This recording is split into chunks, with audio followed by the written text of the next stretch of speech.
Bab 96. Apa yang harus aku lakukan jika aku terlahir sebagai iblis? Song Si hanya mengarang alasan. Apakah benar ada seseorang yang mencari perak yang hilang itu? Dia mengerucutkan bibirnya, saya tidak tahu. Seseorang mungkin sudah mengambilnya.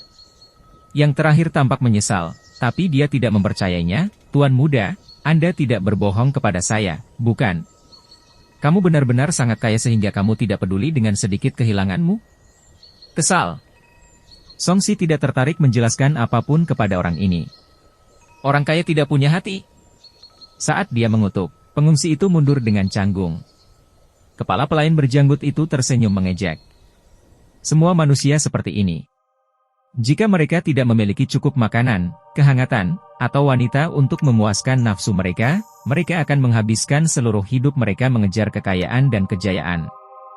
Faktanya, meskipun sebagian besar orang berlarian dan bekerja keras sepanjang hidup mereka, mereka mungkin tidak akan pernah mendapatkan apa yang mereka inginkan. Bagaimana menurut Anda, Tuan Muda? Begitulah laki-laki. Melihat lelaki tua itu telah mengungkapkan wajah asli keluarga Huang, Song Si berjalan ke desa. Saat dia mengagumi pemandangan sekitarnya, dia mengangkat bahu dan bertanya, apakah ada yang ingin dicapai kepala pelayan? Ada. Untuk menjadi abadi. Kepala pelayan tahu bahwa Song Si telah menemukan identitas mereka dan tidak berpura-pura lagi. Dia berjalan berdampingan dengan Song Si dan mengungkapkan ekspresi kerinduan, hanya dengan menjadi abadi seseorang dapat benar-benar hidup selamanya. Hanya saja jalan untuk menjadi abadi ini terlalu sulit. Saya tidak tahu siapa lagi di dunia ini yang bisa melakukannya. Song Si penasaran, bisakah iblis menjadi abadi juga? Pria berjanggut itu menatap Song Si dalam-dalam dan berkata sambil tersenyum, kenapa tidak? Bagaimanapun, itu hanyalah sebuah dunia. Ini seperti bagaimana manusia menganggap kita abadi, namun kenyataannya, kita hanyalah kultivator. Itu masuk akal. Kami berpikir bahwa yang abadi itu sangat jauh, tetapi kenyataannya, yang abadi hanyalah para kultivator yang jauh lebih tinggi dari kita. Song Si setuju dengan konsep ini. Itulah logikanya. Sayangnya, berapa banyak dari kita yang mampu melakukannya? Saya harus mengatakan bahwa lebih mudah bagi Anda manusia untuk menjadi abadi di dunia ini. Karena itu, aku sangat iri. Jadi, kamu datang ke desa manusia dan berpura-pura menjadi manusia untuk melakukan sesuatu. Apakah kamu tidak takut dibunuh dan inti iblismu diambil? Kata-kata Song Si membuat janggut kepala pelayan bergetar. Tatapan tajam muncul di matanya, kamu tidak seharusnya mengatakan hal seperti itu. Ngomong-ngomong, karena aku tidak bisa lari sekarang, kenapa aku tidak bisa mengatakannya? Song Si mengangkat bahu dan memandang kepala pelayan dari ujung kepala sampai ujung kaki. Dia tampak seperti manusia. Tetapi dengan bantuan pengamatan bentuk yin besarnya, dia telah melihat wujud asli orang ini.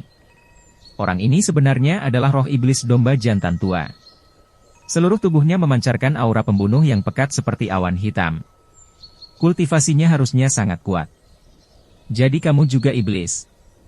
Kalau begitu, aura jorok yang aku rasakan tadi adalah aura iblis Huang Heu. Song Si menghela nafas dalam hatinya. Orang-orang yang ada di depannya bukanlah roh jahat. Kenyataannya, roh jahat tidak akan berani bersikap begitu berani di siang hari bolong. Bagaimanapun, mereka keluar di siang hari bolong untuk berbuat baik. Meski kenyataannya mereka sebenarnya iblis dan bukan manusia. Dulu, dia tidak memiliki banyak pengetahuan tentang konsep setan. Sekarang setelah dia melakukannya, dan dia telah melihat beberapa dengan matanya sendiri, dia tidak dapat mengatakan dengan mata telanjang bahwa orang ini bukan manusia. Hehe, kamu tahu tempatmu. Tapi sekarang setelah kamu mengetahui identitas kami, bagaimana kamu tidak takut? Iblis domba itu mencibir dengan dingin. Apakah rasa takut akan membuat saya merasa lebih aman? Selain itu, saya akan memberi Anda rasa pencapaian jika saya menunjukkan rasa takut itu. Jadi aku tidak merasa terlalu takut pada kalian semua. Paling-paling, aku akan mati di tanganmu saja. Song Si memasang ekspresi bangga di wajahnya. Dengan tangan di belakang punggung, dia mendengus dan berkata, terlepas dari apakah manusia dilahirkan di surga atau di bumi. Dia ditakdirkan untuk mati. Yang penting adalah apakah dia mati dengan hati yang lebih berat dari gunung atau lebih ringan dari bulu. Iblis Sam tercengang oleh kata-kata Song Si dan merasa tercerahkan. Dia tidak bisa tidak mengungkapkan ekspresi bijaksana saat dia dengan hati-hati menikmati logika di baliknya. Dia terkejut dengan hal itu. Song Si awalnya hanya bertindak dengan sengaja agar tidak takut mati dan tetap tenang. Dia tidak menyangka taktik ini mampu mengejutkan iblis besar ini. Sepertinya dia tidak berbudaya. Samar-samar dia sudah bisa menebak beberapa motif mereka. Tuan muda memang berbeda dengan para pengungsi itu. Anda memiliki pengetahuan dan bakat. Huang Hiu muncul sambil tersenyum. Sepertinya ada riak air di mata indahnya saat kelembutan meluap, seolah dia ingin menenggelamkan Song Si di dalamnya. Mereka akan mati kelaparan. Bagaimana mereka masih punya mood atau energi untuk memikirkan atau mengatakan hal seperti itu? Song Si tidak merasa bahwa dia memiliki bakat apapun. Apa yang dia katakan hanyalah hal-hal tertentu yang dia hafal dari studinya di kehidupan sebelumnya. Tuan muda sangat perhatian. Semua siswa sekolah dasar yang saya temui di masa lalu membenci para pengungsi di pegunungan ini. Huang Hiu berkata dengan kekaguman di matanya. Merasakan bahwa sikap wanita ini terhadapnya telah meningkat pesat, Song Si tiba-tiba mengerti orang seperti apa yang menarik bagi iblis-iblis ini. Dia membuka kipasnya dan melanjutkan, setiap orang memiliki nasibnya masing-masing. Ada yang terlahir menjadi markuis, ada yang terlahir menjadi bandit, ada yang terlahir bebas, dan ada yang terlahir kaya. Setiap kehidupan di dunia terbagi dalam 6 jalan yang terbagi. Apa yang mereka anggap remeh hanyalah status rendahan pihak lain. Tuan muda sangat berpengetahuan. Huang Hiu tiba-tiba merasa bahwa keterus-terangan Song Si juga merupakan salah satu ciri kepribadian. Dia dengan rendah hati bertanya, bagaimana jika seseorang terlahir sebagai iblis? Song Si terdiam. Dia bukan pelatih kehidupan. Kenapa dia harus menjawab pertanyaan sedalam itu? Namun, dia tetap harus mempertahankan kepura-puraannya. Dia terbatuk dan berkata, kamu harus kuat jika kamu terlahir sebagai iblis. Carilah perbaikan diri. Huang Hiu tertegun sejenak dan merasa perkataannya masuk akal. Namun, dia masih melihat ke kejauhan dan bertanya, sebenarnya, saya ingin bertanya, apakah saya harus menjadi baik atau jahat jika saya adalah iblis? Ini tidak ada hubungannya dengan menjadi iblis atau manusia. Itu tergantung pada apa yang ingin Anda lakukan. Jika Anda percaya bahwa kebaikan lebih besar daripada kejahatan di dunia ini, maka lakukanlah lebih banyak kebaikan dan jangan memprovokasi kejahatan. Kata-kata Song Si juga menguji apakah Huang Hiu bias terhadap kejahatan atau kebaikan. Huang Hiu tampak sedang berpikir keras. Dia memikirkan sesuatu dan tersenyum cerah. Baiklah. Nyonya muda, dunia ini berbahaya. Menurutku, lebih baik menjadi jahat. Balas si iblis domba. Mengapa kita tidak bisa memperlakukan kebaikan dengan kebaikan dan menekan kejahatan dengan kejahatan? Song Si menganggapnya aneh. Tubuh mereka berdua gemetar, dan mata mereka berbinar.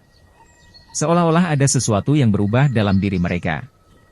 Mata Huang Hiu menjadi lebih jelas dan aura genitnya memudar.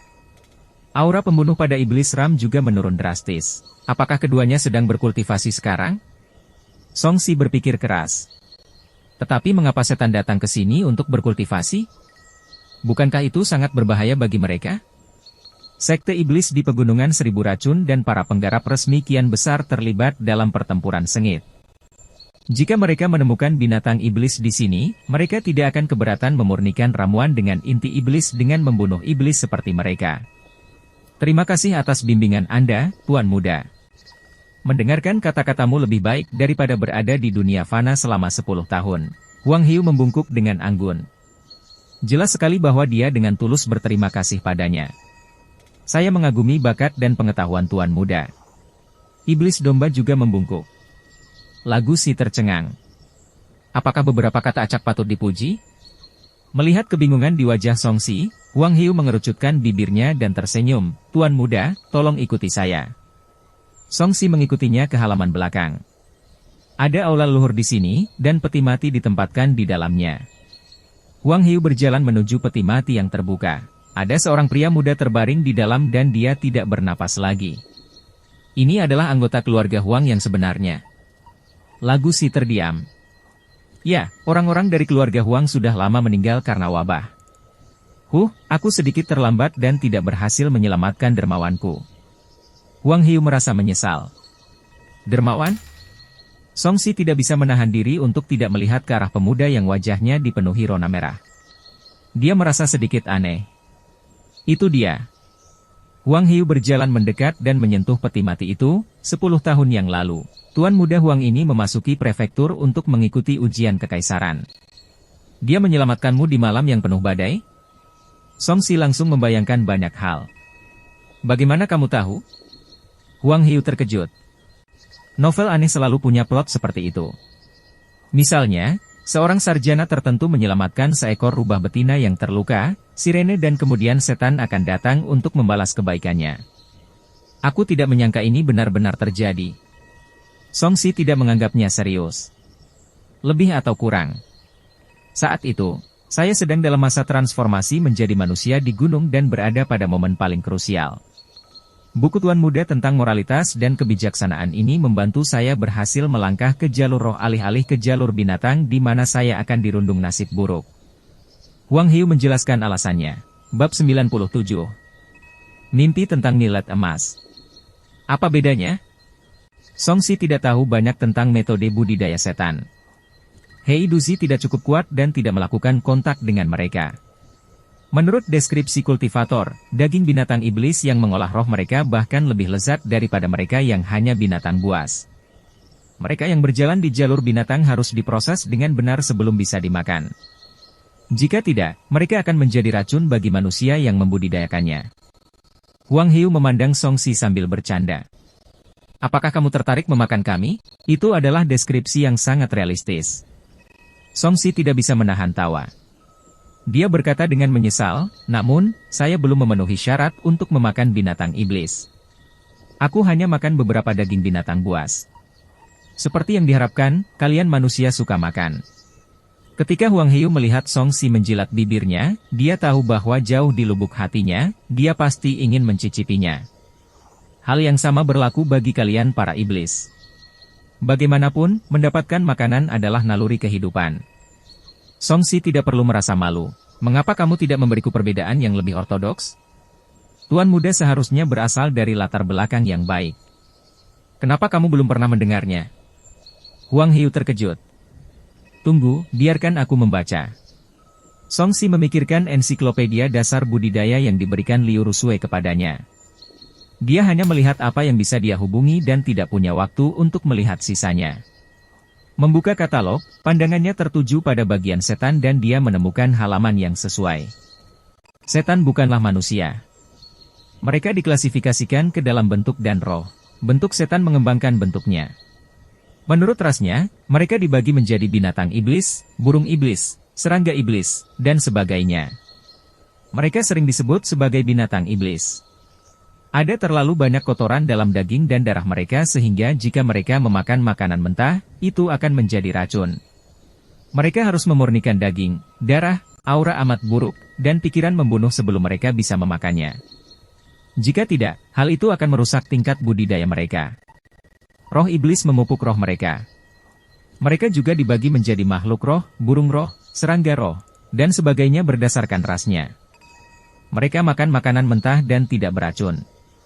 Daging dan darahnya bisa dijadikan obat. Inti iblis adalah bahan terbaik untuk memurnikan obat, dan inti iblis dalam budidaya bahkan lebih merupakan bahan terbaik. Metode untuk membedakannya adalah dengan mengubah kultivator roh iblis menjadi roh iblis. Kalau tidak, mereka akan menjadi binatang iblis. Huang Hiu dan Old Demon yang juga membaca pengantar ini. Mereka tidak bisa berkata-kata tentang bagaimana mereka harus disiapkan untuk dimakan. Tidak peduli apa yang kalian catat sebagai manusia, apakah kalian harus menentukan kelayakannya? Huang Hiu sedikit penasaran. Saya tidak tahu tentang itu. Bagaimanapun, buku kunoku selalu mencatatnya. Songsi melihat ke belakang. Itu semua adalah perkenalan dari berbagai binatang iblis yang umum. Tidak disebutkan secara spesifik perbedaan antara jalur roh iblis dan jalur binatang iblis. Dia mengalihkan pandangannya, apakah jalur roh iblis lebih baik daripada jalur binatang iblis? Tidak ada yang benar-benar baik atau buruk. Budidaya spirit Dao cepat dan Anda dapat memiliki pemahaman yang lebih tinggi. Anda bahkan dapat mempelajari mantra dan kekuatan ilahi manusia dan berintegrasi ke dalam masyarakat manusia untuk menyerap pengalaman kultivasi. namun, lebih mudah untuk diidam-idamkan oleh manusia dan iblis. Huang Hiu menjelaskan apa yang dia ketahui. Jalan binatang secara alami berarti meninggalkan pemahaman dan kebijaksanaan dan terus berkultivasi menggunakan cara primitif. Namun, kecepatannya lambat. Faktanya, kamu bisa memperlakukan roh iblis sebagai manusia sementara berada di jalur binatang berarti seseorang akan tetap menjadi binatang. Oleh karena itu, sebagai roh iblis, kamu harus memperlakukan dirimu sendiri sebagai manusia dan terus berinteraksi dengan manusia untuk belajar dari mereka. Song Si tercerahkan. Itu benar. Di pegunungan, Anda tidak tahu apa itu manusia, oleh karena itu anggap saja mereka sebagai makanan. Anda tidak akan tahu betapa menyenangkannya hidup. Huang Hiu menghela nafas dan menatap Song Si dengan matanya yang indah. Tuan muda, Anda baru saja mengizinkan saya merasakan kegembiraan menjadi manusia. Apa yang Anda katakan tadi adalah sesuatu yang jarang saya dengar dari orang lain. Setiap hari, yang kuat memangsa yang lemah.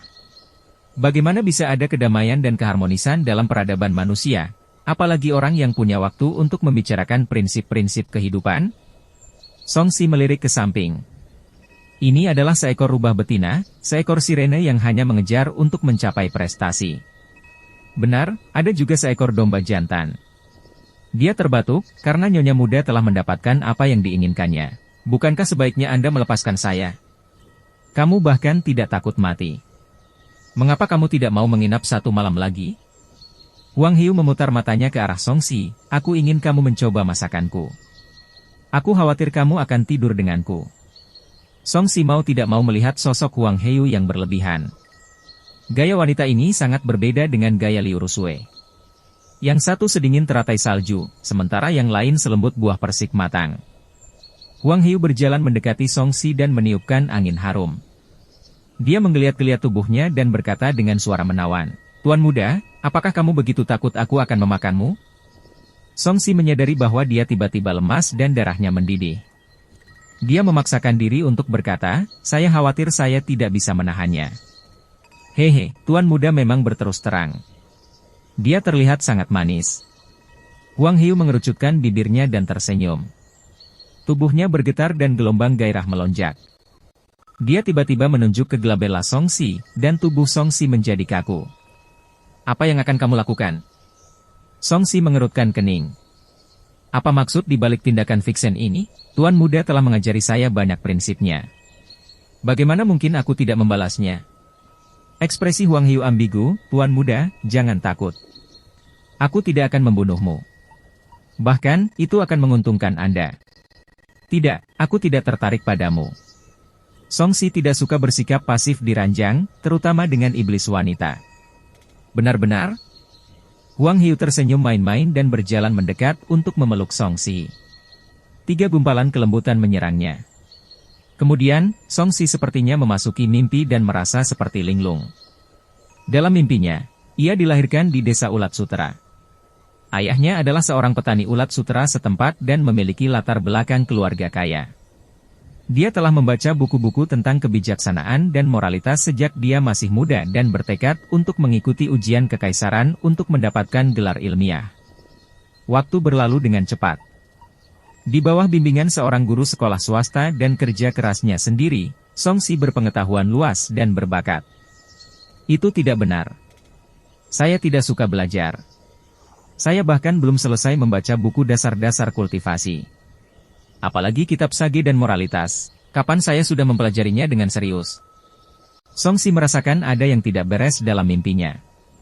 Dia dapat dengan jelas mengatakan bahwa itu adalah mimpi palsu. Namun, dia tidak bisa lepas dari mimpinya, seperti biasanya dia tidak bisa bangun dari mimpinya. Terlebih lagi, setiap kali dia memiliki pemikiran seperti itu, dia tiba-tiba akan terjebak dalam keadaan linglung dan ditarik kembali oleh mimpinya. Pada akhirnya, ia hanya bisa menerima nasibnya dan mulai menjalani kehidupan sebagai manusia normal setiap hari. Namun, dia masih merasa ada naskah yang telah merencanakan hidupnya yang menunggu untuk dia alami. Tidak, aku tidak tertarik padamu. Song Si tidak suka bersikap pasif di ranjang, terutama dengan iblis wanita. Benar-benar? Huang Hiu tersenyum main-main dan berjalan mendekat untuk memeluk Song Si. 3 gumpalan kelembutan menyerangnya. Kemudian, Song Si sepertinya memasuki mimpi dan merasa seperti linglung. Dalam mimpinya, ia dilahirkan di desa ulat sutera. Ayahnya adalah seorang petani ulat sutera setempat dan memiliki latar belakang keluarga kaya. Dia telah membaca buku-buku tentang kebijaksanaan dan moralitas sejak dia masih muda dan bertekad untuk mengikuti ujian kekaisaran untuk mendapatkan gelar ilmiah. Waktu berlalu dengan cepat. Di bawah bimbingan seorang guru sekolah swasta dan kerja kerasnya sendiri, Song Si berpengetahuan luas dan berbakat. Itu tidak benar. Saya tidak suka belajar. Saya bahkan belum selesai membaca buku dasar-dasar kultivasi. Apalagi kitab sage dan moralitas, kapan saya sudah mempelajarinya dengan serius? Song Si merasakan ada yang tidak beres dalam mimpinya. Dia dapat dengan jelas mengatakan bahwa itu adalah mimpi palsu. Namun, dia tidak bisa lepas dari mimpinya, seperti biasanya dia tidak bisa bangun dari mimpinya. Terlebih lagi, setiap kali dia memiliki pemikiran seperti itu, dia tiba-tiba akan terjebak dalam keadaan linglung dan ditarik kembali oleh mimpinya. Pada akhirnya, ia hanya bisa menerima nasibnya dan mulai menjalani kehidupan sebagai manusia normal setiap hari. Namun, dia masih merasa ada naskah yang telah merencanakan hidupnya yang menunggu untuk dia alami. Dia berhasil menjadi sarjana dasar dan pergi ke prefektur untuk mengikuti ujian kekaisaran. Dalam perjalanan, dia bermalam di pegunungan. Ketika kilat menyambar dan guntur bergemuruh, dia bangkit dari rasa takut dan mulai menghafal kitab sage dan moralitas. Entah kenapa, setelah menghafal naskahnya beberapa saat, langit menjadi tenang. Mungkin surga telah memberinya keberuntungan. Dia dinominasikan untuk ujian kekaisaran dan menikahi seorang wanita cantik ketika dia kembali ke rumah. Dan istri ini adalah Huang Heo, yang membuatnya tidak bisa berkata-kata. Tiba-tiba, seekor ayam berkokok bergema di seluruh dunia. Song Si, yang sedang tertidur lelap, tiba-tiba terbangun dari mimpi indahnya. Dia tanpa sadar memegangi dadanya dan melihat ke tirai tempat tidur. Di luar sudah subuh, tapi dia sedikit bingung. Mungkinkah ini pengalaman tuan muda keluarga Huang? Dia benar-benar membiarkan saya mengalami hidupnya. Jika bukan karena suara ayam berkokok, saya mungkin tidak akan bangun. Mimpi, metode yang bagus. Song Si terdiam. Dia merasa metode Huang Heo sangat mirip dengan metode Old Man Nightmare. Namun, yang pertama memiliki manfaatnya, sedangkan yang kedua bertujuan untuk membunuh. Ini sudah berakhir. Aku laki-laki, tapi sebenarnya aku ditiduri olehnya. Ketika dia memikirkan apa yang terjadi dalam mimpinya, ekspresinya menjadi suram. Kenapa dia tidak bangun saja dan bermesraan dengannya? Tidak, tunggu, mengapa aku merasa ki mendalamku belum terkuras sama sekali? Kemudian, dia terkejut saat mengetahui bahwa dia tidak mengalami kerugian apapun. Sebaliknya, tingkat kultivasinya benar-benar telah menembus dan mencapai tingkat ke-10 dari penyempurnaan ki. Terlebih lagi, dia belum saja memasuki level ke-10. Dia langsung mencapai puncak level ke-10. Saya meningkat 2 level hanya dengan tidur. Song Si sedikit terkejut dengan metode Huang Heo. Ini adalah pertama kalinya dia meningkatkan kultivasinya dengan metode yang tidak mencari kematian atau kultivasi. Terlebih lagi dia telah meningkat pesat saat berada dalam mimpi. Kecantikan Huang adalah orang baik. Dia memuji dari lubuk hatinya. Dia dengan senang hati mengenakan pakaiannya dan berjalan keluar, bersiap untuk terus mendiskusikan kehidupan dengan Huang Heo. Namun ketika dia membuka pintu dan berjalan keluar, di luar sangat berkabut dan kuburan baru mulai terlihat satu demi satu. Kemana perginya para pelayan dan istana yang dihias dengan indah? Rambutnya berdiri tegak. Dia berbalik dan melihat sebuah rumah terlipat di bawah batu nisan. Nama keluarga di rumah kertas adalah Huang. Bab 98. Seorang pria seperti Giok, berbeda dari yang lain. Song Si bergidik dan melihat sekeliling. Ini adalah kuburan. Bagaimana mungkin ada istana atau keindahan? Huang Heo. Dia berteriak. Rumah kertas di bawah loh batu terbakar. Banyak patung kertas di dalamnya bergoyang dalam api. Di atasnya tertulis angka, 1 pita 49. Dia telah melihat beberapa patung kertas kemarin ketika mereka menyajikannya kemarin. Pada saat ini, mereka menjadi abu oleh api karena mereka semua tampak tersenyum aneh. Saya sebenarnya tidak berhasil menyadari apa yang terjadi selama ini. Kekuatan nomologis wanita ini begitu dalam. Song Si terdiam. Dia pernah berpikir bahwa dia telah mengetahui semua ini, tetapi kenyataannya, dia hanya membiarkan dia memata-matainya.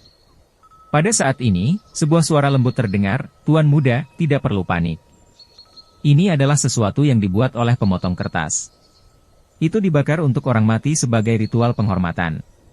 Selama periode waktu ini, kami menggunakan Yin Qi di makam untuk menyembunyikan aura kami dan untuk sementara tinggal di sini. Sekarang setelah kami membalas budi kepada keluarga Huang, kami pergi." Song Si membayangkan, apakah kamu meninggalkan pesan suara, atau kamu berbicara secara real time? Saya berbicara kepada Anda secara real time. Apakah Tuan Muda ingin mengatakan sesuatu kepada Hiu? Huang Hiu tersenyum. Apakah kamu tidur denganku? Song Si bertanya dengan canggung. Tuan Muda, jika menurut Anda saya melakukannya, maka saya melakukannya. Huang Hiu terdengar seperti sedang menggodanya. Wajah Song Si berkedut. Kamu tinggal di mana? Aku harus tidur kamu sekali lagi. Hehe, Tuan Muda, apakah Anda sudah kecanduan? Sayangnya, kekuatan ilahi dari teknik A Dream of the Golden Millet menghabiskan banyak kekuatan nomologis. Saya tidak bisa menggunakannya terlalu banyak. Tuan Muda, Anda harus bekerja keras untuk mengembangkan teknik ini. Suara Huang Hiu perlahan melemah. Jelas sekali setelah kertas origaminya terbakar habis, dia akan berhenti berbicara. Mimpi millet emas. Sungguh kekuatan ilahi yang menarik. Song Si mengelus dagunya, ketertarikannya terguncang. Itu benar. Impian millet emas. Satu mimpi bisa membunuh atau membangunkan seseorang. Dalam mimpinya, seseorang dapat memahami kebenaran dunia. Sayangnya, meremehkan Hiu, jadi kekuatan-kekuatan suci yang dia keluarkan terbatas. Namun Tuan Muda telah berhasil memperoleh cukup banyak manfaat dalam mimpinya. Terlihat bahwa bakatnya sangat luar biasa. Suara Huang Hiu menjadi semakin lemah saat dia berkata, kekuatan kertas origami akan segera habis. Tuan Muda, kita akan bertemu lagi di masa depan. Kita akan bertemu lagi jika takdir mengizinkannya. Ketertarikan Song Si terguncang ketika dia mendengar hal itu. Tunggu, siapa seniman origaminya? Saya akan mempelajari keahliannya suatu hari nanti dan membuat istri boneka kertas untuk diri saya sendiri. Itu dipotong oleh pemotong kertas, nenek kucing, tapi skill ini tidak bersih. Tuan Muda, Anda sedang mengembangkan jalan yang dao, jadi lebih baik jangan menyentuhnya. Sebelum dia bisa menyelesaikan kalimatnya, suara Huang Hiu tiba-tiba berhenti. Song Si menyaksikan kertas itu menjadi abu dan merasa sedikit kecewa, jadi maksudmu. Karena aku berjalan di jalur yang dao dan jalurmu adalah jembatan satu papan. Apakah kita ditakdirkan? Suasana hatinya sedikit berkurang. Bukan karena dia menyukai pihak lain, tapi dia merasa roh iblis yang dia temui ini sangat unik dan dia ingin berteman dengannya. Ya, dia tidak keberatan memiliki lebih banyak teman seperti itu. Suara mendesing. Embusan angin bertiup kencang dan abu panas bergulung-gulung bersama angin sepoi-sepoi, seolah-olah mereka tidak tega meninggalkan Song Si. Song Si melihat tablet batu itu. Kata-kata Huang Zhongyu terukir di atasnya. Ada juga sederet kata-kata indah di sampingnya, pria ini seperti batu giok, berbeda dari yang lain. Nama manusia Huang Hiu mungkin didasarkan pada kalimat ini. Pada malam yang bergemuruh ketika langit mengamuk, kalimat ini termasuk di antara sekian banyak kalimat yang diucapkan ulama ini. Dia melihat rumput tumbuh di kuburan. Warnanya masih hijau di bawah angin musim gugur. Mereka seharusnya sudah mati untuk sementara waktu. Dalam hal ini, desa Ulat Sutera tertular wabah jauh lebih awal daripada kota Sutera. Wajahnya berkedut. Ya Tuhan, apakah ini berarti dia tidur dengannya ketika dia mengunjungi makam orang ini? Itu terlalu memalukan. Saya tidak bisa memberitahu orang lain tentang hal ini. Song Si berbalik dan keluar dari kuburan. Dia memandangi para pengungsi yang sedang tidur. Ada sedikit tanda relaksasi di wajah mereka. Meski angin musim gugur agak dingin, mungkin karena kandungan protein pada serangga tersebut relatif tinggi, wajah orang-orang ini memiliki sedikit kemerahan. Dia juga mengerti mengapa Huang Hiu ingin memberi makan serangga kepada orang-orang ini. Ini adalah kuburan, dan tidak ada makanan sama sekali. Meskipun serangga sedikit menjijikkan, iblis ini masih lebih baik dari kebanyakan orang. Misalnya, saya. Saya tidak memiliki hati yang baik. Song Si bergumam sambil melihat ke arah para pengungsi yang pucat. Dia menyentuh tas penyimpanannya, mengeluarkan beberapa keping perak dan menghancurkannya hingga berkeping-keping. Sekarang dia adalah seorang kultivator, nilai benda fana baginya menurun. Dia bersiap memberi orang-orang ini sejumlah kecil uang agar mereka tidak menimbulkan masalah. Untuk memberi mereka uang, dia harus menghitung jumlah orang di sini. Pupil matanya tiba-tiba mengecil saat melakukan hal itu, dia menyadari bahwa jumlah orangnya salah. Meski dia tidak sengaja menghitungnya saat itu, dia tetap mengetahui angka umumnya. Seharusnya ada lebih dari 100 orang.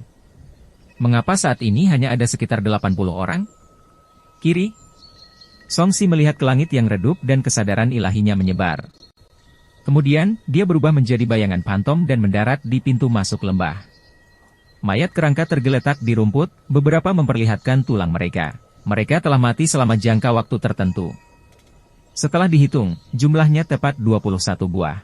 Dia melihat sekilas salah satu dari mereka kehilangan gigi. Ini adalah pria yang dia ajak bicara. Apa-apaan? Songsi membakar tulang-tulangnya dan meninggalkan kutukan. Di tengah jalan, dia tiba-tiba membuang segenggam keping perak. Di bawah kekuatan akal ilahi, keping perak ini mendarat di pelukan semua orang dalam jumlah yang sama. Setelah melakukan ini, dia melompat dan mendarat di pohon, meninggalkan bayangan. Pada saat ini, tingkat kultivasinya telah mencapai ranah penyempurnaan ki normal yang sempurna. Citra pantomnya sangat cepat. Setiap langkah yang diambilnya menempuh jarak lebih dari 10 meter dan dia dapat melintasi jarak jauh dalam beberapa tarikan napas.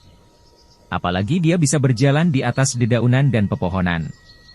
Dia bahkan lebih anggun dari yang disebut ahli seni bela diri. Dari segi ilmu bela diri, Songsi bisa dikatakan sangat luar biasa. Dia mungkin bisa dianggap sebagai prajurit yang berkualitas. Namun, dalam hal budidaya, dia belum menjadi mage yang matang. Meskipun dia tidak menghadapi bahaya apapun dan mendapat manfaat dari pertemuannya dengan Huang Heu kali ini, hal ini juga menyoroti bahwa metode kultivasinya masih sangat buruk. Tidak ada yang perlu dipelajari.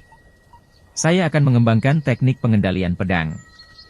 Jika saya tidak bisa menang, setidaknya saya bisa lolos lebih cepat. Songsi mulai mempelajari secara spesifik teknik kontrol pedang angin saat dia melakukan perjalanan dengan teknik gambar pantom. Prinsip teknik pengendalian pedang adalah menggunakan energi sejati untuk berkomunikasi dengan pedang terbang dan menggunakan kekuatan pedang terbang untuk membunuh musuh atau terbang. Itu adalah metode yang mengandalkan objek eksternal. Dia mengeluarkan pedang terbang normal yang dia peroleh dari menjarah mayat.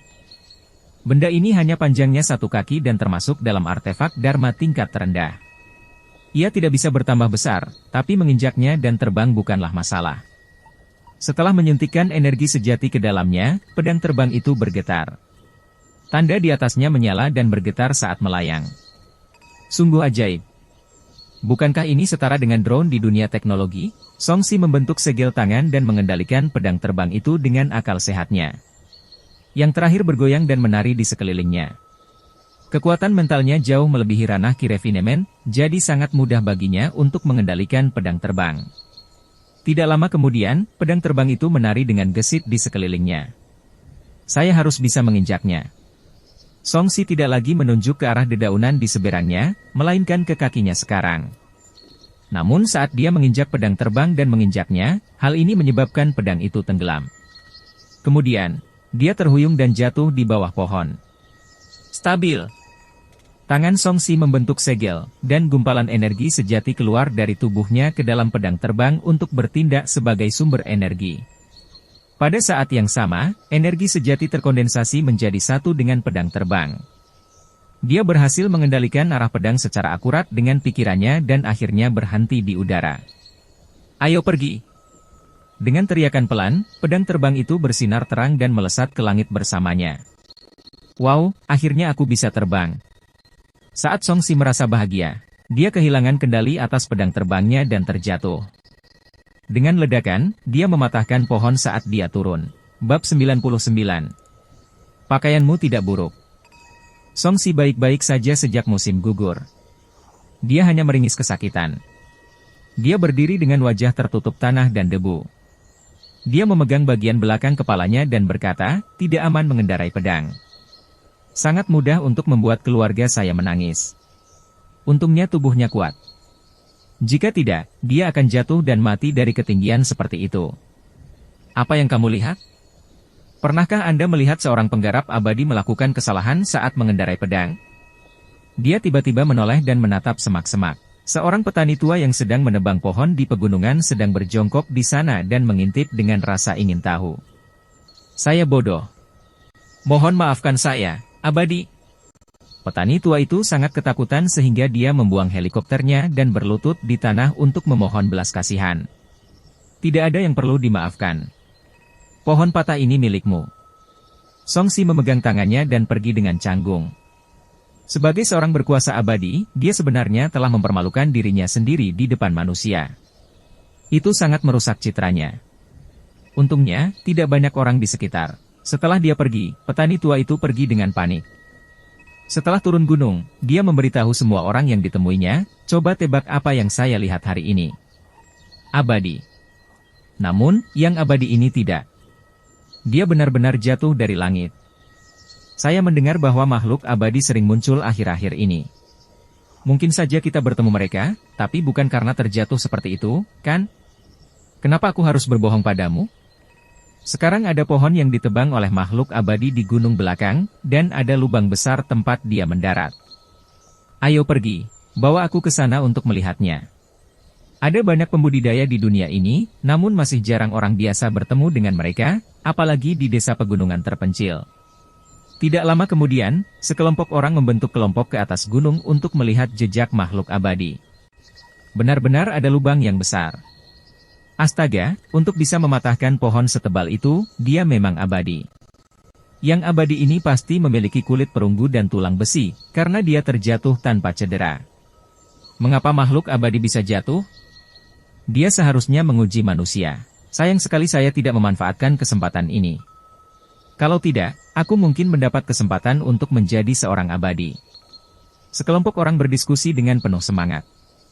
Untuk desa pegunungan yang tidak memiliki informasi dari dunia luar dan mungkin tidak akan berubah selama ratusan tahun, kejadian langka seperti ini bisa dikatakan hanya datang setiap 100 tahun. Sayangnya Anda tidak mendapatkan kesempatan abadi. Mengapa kita tidak membangun kuil di sini? Maka kita mungkin bisa mendapatkan perlindungan dari makhluk abadi dan membantu semua orang di desa kita untuk menjalani kehidupan yang baik. Seseorang merasa kasihan pada petani tua itu dan memberikan saran. Itu benar. Ini adalah jejak keabadian. Desa lain tidak memilikinya. Kami harus lebih sering memberikan penghormatan di sini. Segera, sekelompok orang setuju. Sebaiknya aku mengubah nama tempat ini menjadi Gunung Abadi yang Jatuh. Kedengarannya tidak bagus. Itu seharusnya disebut tempat turunnya makhluk abadi. Gunung Keturunan Abadi kedengarannya bagus. Mulai sekarang, kuil tersebut akan disebut Kuil Keturunan Abadi. Semuanya, datang dan persembahkan dupa pada hari pertama dan ke-15 tahun baru. Orang tua, seperti apa rupa makhluk abadi itu? Beritahu pemahatnya. Kami akan mengumpulkan uang untuk membangun kuil. Jika Songsi tahu bahwa kejadian memalukannya telah dianggap sebagai peristiwa penurunan keabadian dan seseorang akan membangun kuil untuknya, dia mungkin akan jatuh lagi karena malu. Pada saat ini, setelah mengalami kesalahan, Songsi mempelajari pelajarannya dan menjadi lebih berhati-hati saat menerbangkan pedangnya. Dia tidak hanya berdiri kokoh di atas pedang terbang, tapi dia juga perlahan mulai menikmati nikmatnya terbang. Angin kencang yang dia temui saat terbang terhalang oleh penghalang energi yang dipancarkan oleh tubuh Dharma Intan Songsi. Hanya angin sepoi-sepoi yang terbentuk dari perbedaan tekanan udara internal dan eksternal yang beredar di sekujur tubuhnya. Hal ini menyebabkan rambutnya sedikit berkibar. Pakaiannya. Pada saat ini, pakaiannya pada dasarnya adalah pakaian kertas yang kurang elegan dan tidak memiliki dunia lain. Dia melihat ke arah pedang terbang kecil di bawah kakinya dan bergumam, ini adalah mobil dunia kultivasi. Oh tunggu, itu pasti sebuah pesawat. Orang biasa tidak mampu menggunakan ini. Kualitas pedang terbang Chen Yiling dan Wu Chenzi jauh lebih baik daripada miliknya. Dia tidak bisa tidak memikirkan mobil-mobil berbeda di kehidupan sebelumnya. Sama seperti dia menginginkan mobil bagus di kehidupan sebelumnya, dia juga menginginkan pedang terbang yang bagus sekarang. Memang benar sifat manusia tidak berubah. Secara keseluruhan, kehidupan bercocok tanam tidak senyaman kehidupan menjadi anak boros di masa lalu. Paling tidak, dia harus memutar otak tentang cara mendapatkan berbagai sumber daya yang tidak perlu dia pertimbangkan di masa lalu.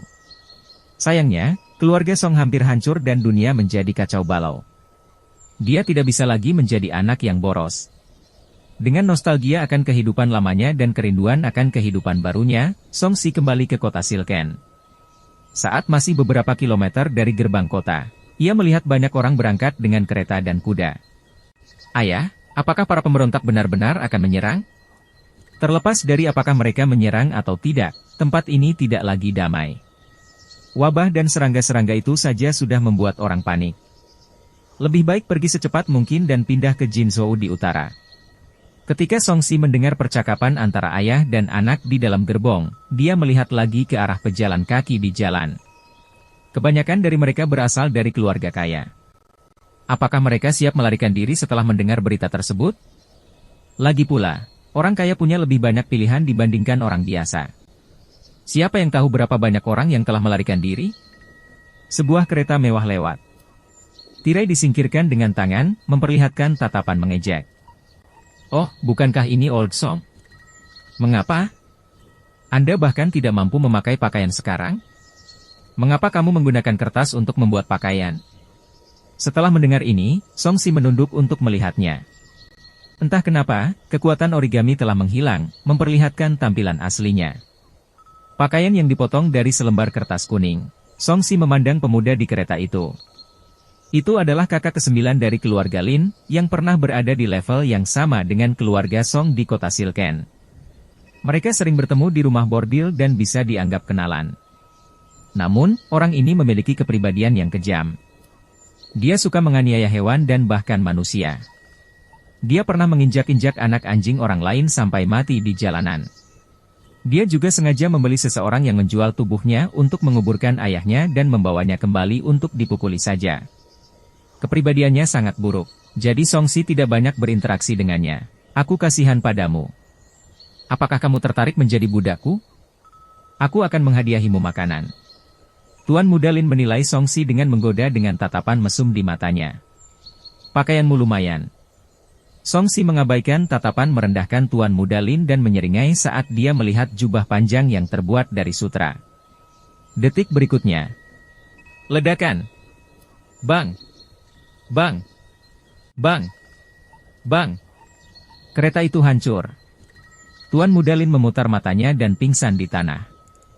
Mantelnya hilang, dan pakaian yang dibawanya tidak terlihat lagi. Penjaga lainnya tercengang ketika mereka menyaksikan pemandangan di depan mereka. Sebelum mereka sempat bereaksi, keretanya hancur dan tuan muda mereka jatuh ke tanah. Hal ini membuat mereka sangat ketakutan sehingga mereka tidak berani mengambil tindakan. Terima kasih untuk pakaiannya. Song Si berkata dengan acuh tak acuh. Dalam sekejap mata, dia menghilang di kejauhan. Tuan Muda ke-9. Para penjaga kembali sadar dan buru-buru pergi memeriksa tuan mereka. Lalu, mereka menghela nafas lega. Untungnya, dia belum mati. Kalau tidak, mereka akan mendapat masalah.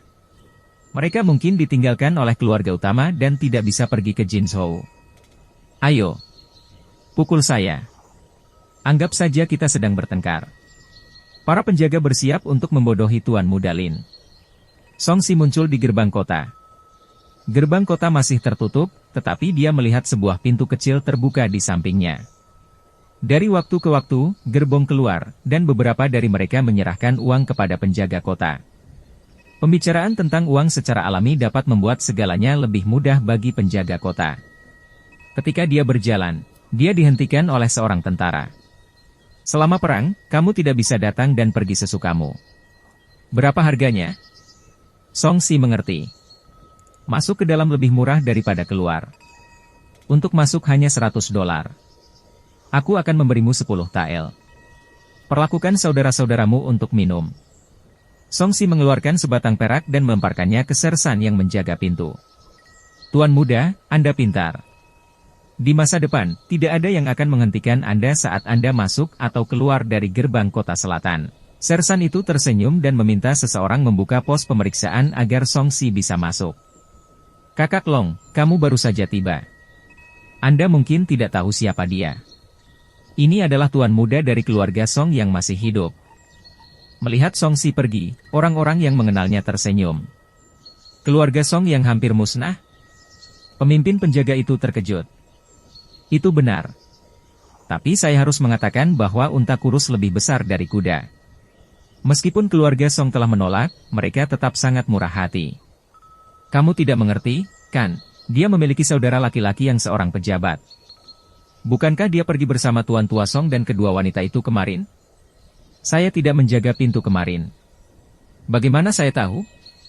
Tapi jika keluarga Song telah pergi, mengapa dia kembali? Bab 100. Aku ingin terbang bersamamu. Song Si memasuki kota. Setelah tidak berada di sini selama beberapa hari, masalahnya tampak semakin buruk.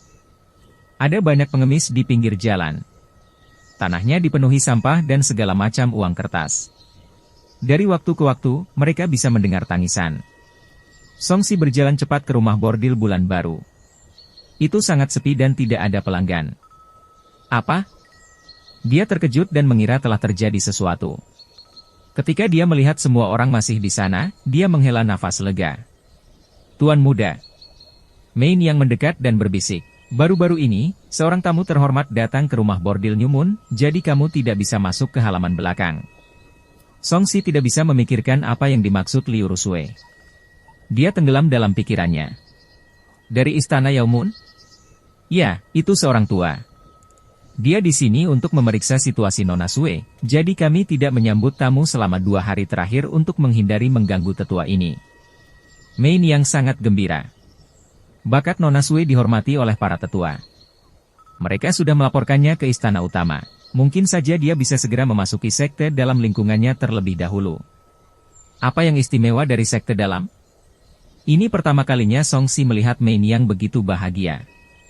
Dia menjelaskan ada sesuatu yang baik tentang kejadian ini. Ya, sekte dalam berisi murid inti, sedangkan sekte luar hanya bertanggung jawab atas pekerjaan rumah. Misalnya, saya ditugaskan di sini oleh sekte luar untuk bertanggung jawab atas industri sekuler dan menemukan bibit abadi. Main yang tersedak. Mencari bibit abadi di rumah bordil? Song Si langsung tercerahkan. Tuan muda, Anda baru saja memasuki dunia petang. Anda tidak tahu bahwa sekte budidaya sedang merekrut orang? Ada batasan untuk perairan. Terlebih lagi, jika saya tidak berhubungan dengan cukup banyak orang, standar murid yang saya rekrut akan sangat rendah.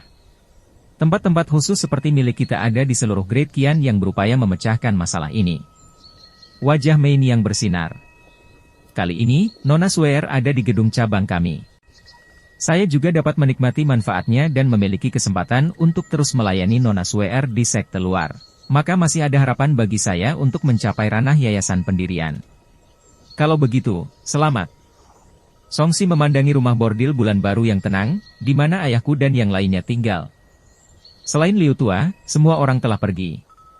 Main yang merasa aneh, adik ketigamu tidak puas? Hilang. Song Si tercengang.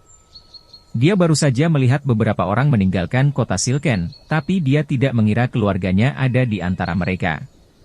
Untuk sesaat, dia merasa agak kecewa. Dia masih memikirkan cara menyelesaikannya selanjutnya, tetapi pada akhirnya, ketika dia tidak kembali selama 2 hingga 3 hari, mereka diam-diam pergi. Para prajurit kian besar yang menindas pasukan pemberontak semuanya dimusnahkan di pegunungan Seribu Racun. Ketika berita itu muncul, banyak orang yang terkejut. Semua orang takut pasukan kultus iblis surgawi akan menyerang kota besok. Banyak keluarga kaya di kota Silken yang melarikan diri dalam semalam. Main yang memberitahunya tentang perubahan di kota yang terjadi dalam 2 hari terakhir, namun, saya mendengar bahwa kian besar telah bereaksi. Dampak jangka pendeknya seharusnya tidak terlalu buruk. Apakah kamu takut? Song Si tersenyum pahit. Meski tahu ada alasan keluarganya pergi, dia tetap merasa ditinggalkan. Di mana Big Smart? Berkultivasi. Main yang menunjuk ke lantai 2. Siapkan meja makanan dan anggur untukku. Setelah dia selesai berkultivasi, katakan padanya bahwa saya kembali. Suasana hati Song Si sedang tidak bagus. Dia baru saja meningkatkan budidayanya sebanyak 2 tingkat dalam semalam, tetapi dia tidak bisa merasa senang dengan hal itu saat ini. Pada akhirnya, dia masih tidak menghargai keberadaanku. Dia pergi bersama kakak ketiga hanya setelah beberapa patah kata. Dengan ekspresi mengejek di wajahnya, Song Si berjalan ke lantai 3 dan melihat ke langit di luar. Dia merasa kesepian. Dunia ini begitu besar tapi di mana rumahnya? Berapa lama bulan purnama akan muncul? Gelas anggur di tangan, aku bertanya pada langit. Saya tidak tahu jam berapa dalam setahun. Song Si bergumam ketika adegan dari A Dream of the Golden Millet muncul di benaknya. Meski terpengaruh oleh kesaktian saat itu, namun lumayanlah merasakan perasaan memiliki keluarga bahagia dalam mimpi. Tuan muda, sungguh liris. Di belakangnya, angin sepoi-sepoi bertiup. Tubuh hangat menempel di punggungnya. Tangan kosongnya keluar dari bawah pinggangnya dan memeluknya. Song Si meraih tangan halus dan ramping Liu Rusui dan berbalik untuk memeluknya. Dia memandangi wajah cantiknya di depannya. Suer, apakah kamu punya saudara? Ya, tapi saya belum pernah dekat dengan mereka sejak saya masih muda. Liu Rusui menyandarkan kepalanya di bahunya. Kebanyakan keluarga budidaya tidak terlalu peduli dengan hubungan kekeluargaan. Mereka tidak bisa dibandingkan dengan keluarga biasa. Dia melihat ke arah Song Si dan mengulurkan tangan untuk mengelus janggutnya. Aku tidak melihatmu selama beberapa hari. Mengapa kamu begitu sedih? Bagaimana saya bisa bahagia karena beberapa kerabat saya yang tersisa meninggalkan saya dan melarikan diri? Song Si mengerucutkan bibirnya. Tuan muda sudah seperti anak kecil sekarang. Dia marah. Liu Rusui tersenyum nakal. Dia sangat senang melihat sisi Song Si yang ini. Dia menghiburnya dengan lembut. Sebenarnya, Tuan muda, Anda sudah menjadi seorang kultivator sekarang. Sebenarnya cukup baik untuk menjauhkan diri dari makhluk fana ini. Kamu sama sekali tidak berasal dari dunia yang sama. Bukan dari dunia yang sama. Song Si menghela nafas. Kami memang tidak berasal dari dunia yang sama. Karena latar belakang istimewanya dan fakta bahwa dia bukanlah jiwa yang berasal dari dunia ini, dia belum sepenuhnya berintegrasi ke dalam keluarga Song. Di masa depan, Suer dan Tuan Muda akan menjadi keluarga. Jangan bersedih lagi tentang mereka. Liu Rusui menyentuh wajah Song Si dan berkata dengan serius. Baiklah. Saya tidak bisa diganggu dengan mereka. Karena mereka sangat mempercayai kakak ketiga, mereka dapat mengikuti kakak ketiga di masa depan. Song Si menyeringai. Dia sudah dewasa sekarang. Sudah waktunya dia memiliki keluarga sendiri. Memang tidak perlu terlalu peduli. Kakak ketigamu sebenarnya cukup cakap. Mereka seharusnya bisa bertahan hidup di dunia yang kacau ini. Liu Rusui mengangguk dan melingkarkan lengannya di leher Song Si. Izinkan saya memberitahu Anda kabar baik. Aku telah menjadi murid sekte dalam pengganti istana Yao Mun. Oh, kita harus merayakan ini. Biarkan aku menghadiahimu. Song Si mengungkapkan senyuman jahat. Tuan muda baru saja kembali dari bahaya besar. Kamu harus istirahat dan makan dulu. Liu Rusui memutar matanya ke arah Song Si, ayo pergi. Makanan sudah disiapkan. Tuan muda harus memberitahu Suer tentang apa yang terjadi di luar nanti. Tuan muda harus tahu bahwa Suer mengkhawatirkan keselamatan Anda sejak dia mengetahui bahwa pasukan kian besar telah dimusnahkan sepenuhnya. Hati Song Si menghangat. Tidak peduli seberapa dalam perasaan Liu Rusui padanya, dia tidak pernah memiliki perasaan yang sebenarnya padanya. Namun, setidaknya ada yang peduli padanya. Itu sudah cukup. Dia menghela nafas dan berkata, kami memang lengah kali ini. Kian besar sudah terlalu lama merasa nyaman dan menjadi sedikit terlalu ceroboh. Sepertinya kalian juga disergap. Berbagai sekte setan sangat kuat kali ini. Mereka akan mencabut fondasi Great Qian. Maksudmu fondasinya belum terguncang? Tapi setengah dari Jinzhou sudah berada dalam kekacauan, dan ini masih belum terguncang. Tuan muda, di dunia kultivasi ini, fondasi kian besar terkait dengan wilayah yang mereka miliki dan kekuatan mereka ada di fondasi ini. Selama para penggarap resmi kian besar tidak dikalahkan, yayasan ini akan tetap ada. Song Si tenggelam dalam pikirannya. Kali ini, tentara yang menekan pemberontakan di Jinzhou telah dimusnahkan. Namun, para ahli budidaya dari Great Qian telah datang ke pegunungan Seribu Racun untuk mengalahkan para pemberontak dan memadamkan api perang. Untuk saat ini, tampaknya fondasi Great Qian masih relatif stabil. Dia duduk dan mulai makan. Dia menjelaskan situasi umum yang dia hadapi kepada Liu Rusui. Saat dia mendengarkan, Liu Rusui berseru dengan takjub dari waktu ke waktu. Song Si, sebaliknya, sedang menikmati makanan dan anggurnya. Di bawah pelayanan si cantik, perut dan jiwanya akhirnya terpuaskan. Ketika seseorang sudah kenyang dan hangat, nafsu datang berikutnya. Setelah makan dan minum sampai kenyang, Song Si secara alami membawa Liu Rusui ke dalam kamar dan mulai menanggalkan pakaian kecantikannya dengan terampil. Tuan muda, bisakah kamu tidak pergi ke divisi pembunuh iblis lagi dan malah pergi ke istana Yaumum bersama Suer? Aku ingin bersamamu selamanya. Liu Rusui membiarkan Song Si melepas pakaiannya dan bertanya dengan wajah merah. Dipahami. Song Si hanya mengucapkan satu kata. Dia tidak percaya sama sekali, tapi dia ingin tidur dengannya. Dia mulai melepas pakaiannya. Dalam sekejap mata, dia telanjang. Dari mana kamu mendapatkannya? Liu Rusui memandangnya dengan aneh. Kemudian, dia mengerutkan kening dan menatap Song Si dengan tidak ramah. Tuan muda, mengapa baumu seperti wanita lain?